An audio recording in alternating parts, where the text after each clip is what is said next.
กี่ฟังจังหน่อยหนึ่งพอได้นั่นเฮ็ด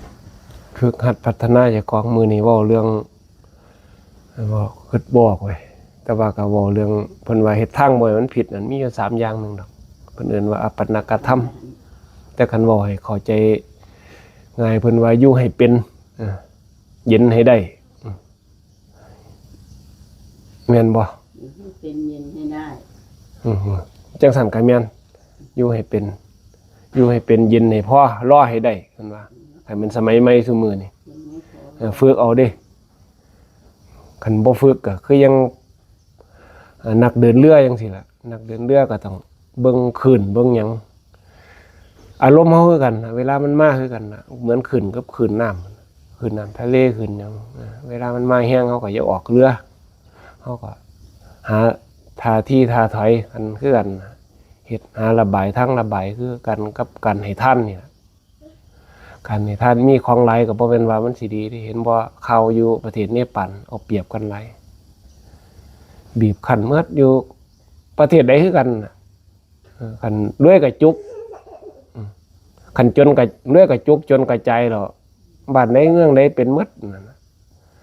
มันหนีจากคำเพิ่นเว้าไปบ่ได้นั่นนะจากทานศีลภาวนานี่ฝึกหัดพัฒนาเจ้าของต้องรู้จักรอคอยรู้จักรอคอยเฮ็ดนั่นเฮ็ดนี่ไปเฮ็ดให้มันได้อันเฮ็ดบ่ได้มันก็วุ่นวายเฮาอยู่พอปานนี้ล่ะอัปปนากธรรมมันก็มีอยู่เส้นทางมันมีอยู่3อย่างมันมีหยังแน่เพิ่นเอิ้นว่าอินทรียสังวรเบิ่งในสิ่งที่คนเบิ่งนั่นน่ะตาหูจมูกลิ้นกายใจนี่คือเฮาเบิ่งโทรศัพท์เบิ่งโทรทัศน์จังซี่ล่ะมันเบิ่งเฮาหรือเฮาเบิ่งมันเฮาสิหาความรู้กับมันบ่เบิ่งการแสวงหาพอเฮาสิไปเสียคนต่อไปหรือคนสมัยต่อไปมันสิหลงตายแต่นำเรื่องสื่อโฆษณานี่เพราะว่าสื่อโฆษณาตัวนี้คันเฮาบ่เบิ่งพิจารณาดีนี่มันหลอกกันคนเสียเห็นบ่เขามีโครงการเฮ็ดสแกมเมอร์หยังต่างๆนี่เห็นบ่อยู่ประเทศเขมรเขาเฮ็ดกัน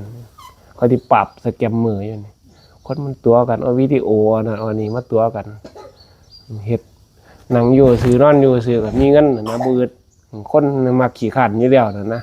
มันยังถูกใจซุมหมู่ขี้คร้านอยู่แล้วนะนั่งอยู่ซื่อนอนอยู่ซื่อลงทุนทำนี่ได้เงินเท่านี้ได้เงิน100เอามา100นึงหั่นนะเก็บบ่ซั่นก็เก็บพุ่นละ500เก็บหลายคนมันหาวิธีดึงคนอยู่หั่นน่ะอีกอย่างนึงก็คือแนวมันถูกกิเลสคนนั่นน่ะเพิ่นว่าบ่คำบ่จักสำรวม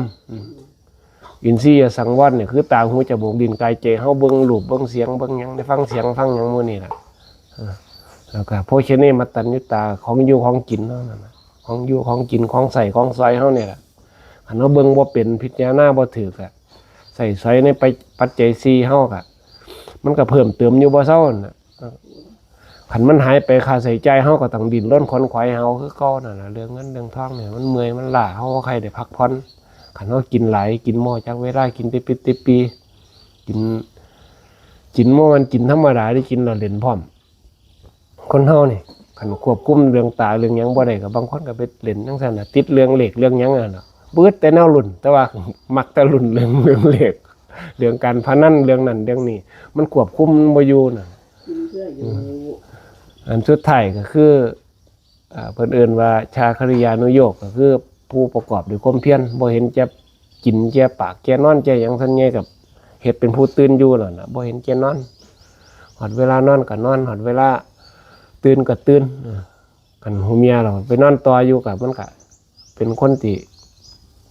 ต่อไตอยู่บ่เซานั่นน่ะบ้านเฮาว่าเอิ้นต่อไก่หมูเนาะ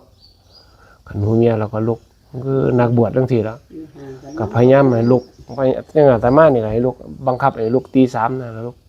คันบ่ลุกขึ้นมานั่งบางมื้อก็นั่งได้บางมื้อนั่งบ่ได้ก็ลุกขึ้นมาย่างไปย่างมาย่างไปมันซื่อๆนั่นสร้างลุกปลุกให้มันเป็นนิสัยสร้างความเพียรแต่เพิ่นลุกไปเฮ็ดบาปแต่ขนาดแต่ตอนพอท่านนี่บวชตะกี้อาตมาก็ลุกไปก็บ่หลับบ่นอนหมดคืนก็ไปหาเนี่ยลงเป๋าจังซี่ก็สอดแจ้งเขาหรอได้ไปเฮ็ดบาปนี่ล่ะอดทนเอาอยู่เพราะปานนั้นบ่แม่นว่ามันได้บุญได้หยังนี่หาเลี้ยงปากเลี้ยงท้องเลี้ยงปากเลี้ยงท้องก็สัตว์สาว่าสิ่งเขาก็หาอยู่หากินเฮ็ดทางเฮ็ดห่วงได้คือกันเฮาก็บ่ได้แตกต่างเฮาก็ใส่แต่สัญชาตญาณเฮาบ่ได้สืบบุญต่อบุญเฮาบาปมาแลกกับบุญหาลางเที่ยก็ได้เฮ็ดแต่หน้าผิดๆนั่นน่ะส่วนใหญ่มันก็เลยบ่ใครได้เกิดบารมีเฮา ค่อยฝึกค่อยหัดเอามือนี่ก็ก็ในเรื่องของนี่ล่ะในเรื่อง3ข้อเนี่ยอยู่ให้เป็นเย็นให้พ่อรอให้ได้